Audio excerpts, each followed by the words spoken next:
How's it going, everyone? Welcome back to the channel. If you guys are new here, do me a huge favor, go down and subscribe before we get started in this video. One thing you guys may or may not know, because I've said this in videos in the past, there are quite a few motorcycles in the collection. Adam LZ did a video where he bought like 6 cars and he revealed them all at once. He revealed like 1 car every single day throughout 6 different videos or 7 different videos or whatever. There's over 20 motorcycles in the collection, or around 20 motorcycles in the collection. So revealing them all in one video would be one really long video. And I think it'd be interesting to like kind of did what he did and reveal like 1 motorcycle every video. Some videos may contain 2 or 3 motorcycles that are alike, because I might have, let's say, 2 Buells. Don't have 2 Buells, but for an example, I just feature both of them in the same video since they are similar and they kind of relate with each other. In this video, we're going to talk about the motorcycles I've already shown on this channel. There's probably 3 motorcycles I can think of that have been shown on the channel and featured on the channel many times. So I'm going to go get those bikes. One of those bikes is sitting right there. It's a little bit hotter than I thought it was. I took the hoodie off and it's also bright, so I'm wearing sunglasses.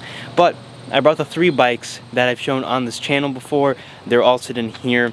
I considered bringing 1 more, but it was a really short video I did a very long time ago on that bike, and I think it deserves its own video. These bikes have got plenty of time to shine on this channel so far. Let's talk about them and when we picked them up and the whole story behind it, I guess. But let's talk about the R90 Racer, the newest bike in the collection by model year, not the newest bike that we recently picked up. Let's pull it forward a little bit and talk about when we picked it up, why we picked it up, and whatnot. We picked this bike up last year in November time, I want to say.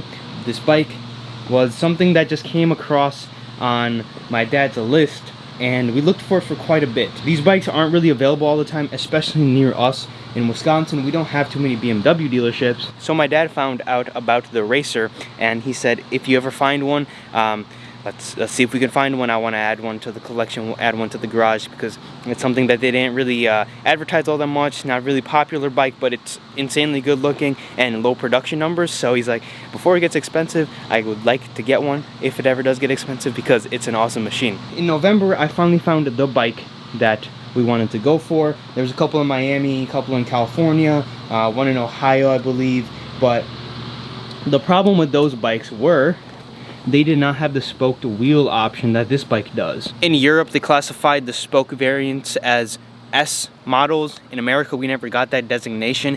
In Europe, they also changed a couple of other things for the S models, like a couple of chrome options and some taillight things and whatnot that America never got. So this bike popped up. We wanted the spoke variant because these are tubeless tires. The other one have tube tires with the 5-spoke, and I just think the spokes look much more classy and just better overall. So it came for sale, and it was in Chicago. We went to go check out the bike one day when we were going to the airport, and we were kind of just like taken back at how like awesome this bike looked.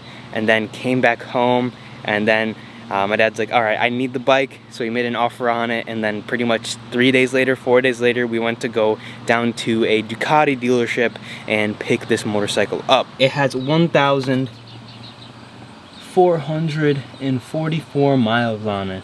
If you guys want some more information as to what this bike is, there's a video up here that you can click that I kind of went into detail on what it is, what BMW intended for this machine, and kind of what it's based on, and some more information. So go check that out if you are interested.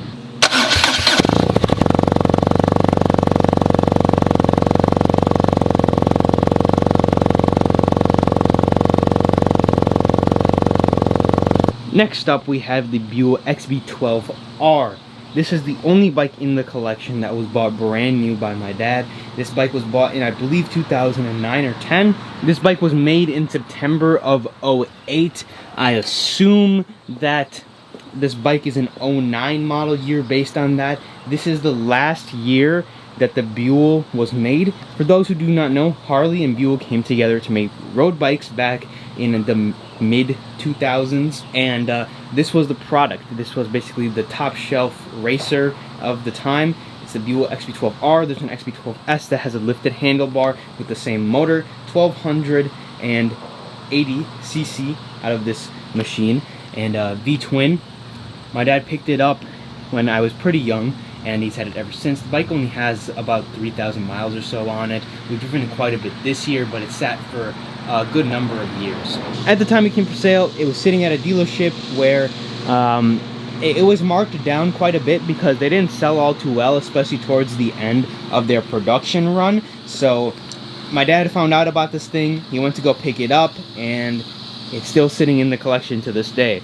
It's been in the garage ever since then, and it's been a solid over 10 years at this point, and it still runs pretty strong.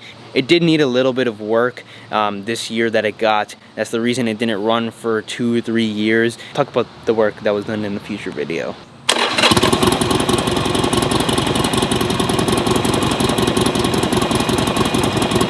And then last but not least, the Honda GB500, probably one of my favorite bikes in the collection, along with these three, but also one of the most special bikes in the collection. You don't really see this bike ever.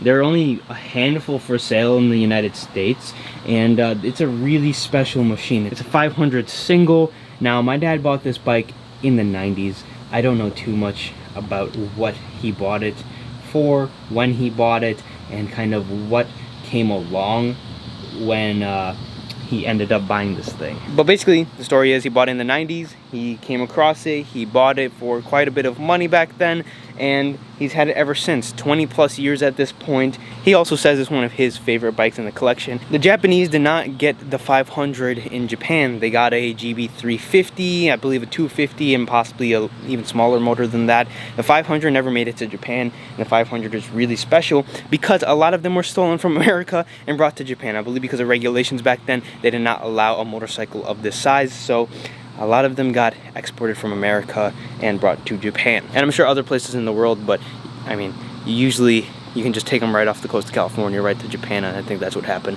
in a lot of situations. The loudest and the only bike with an aftermarket exhaust. This bike has a Super Trap from the previous owner. This bike does need a little bit of TLC, which we will do, and definitely not gonna stay in this condition. If you guys do see, it might be kind of hard to see, but this bike is actually green. It's not black. It shines a little bit of green pearl. It's really hard to see on camera especially, but when this bike is polished and everything, you can kind of see the green come through.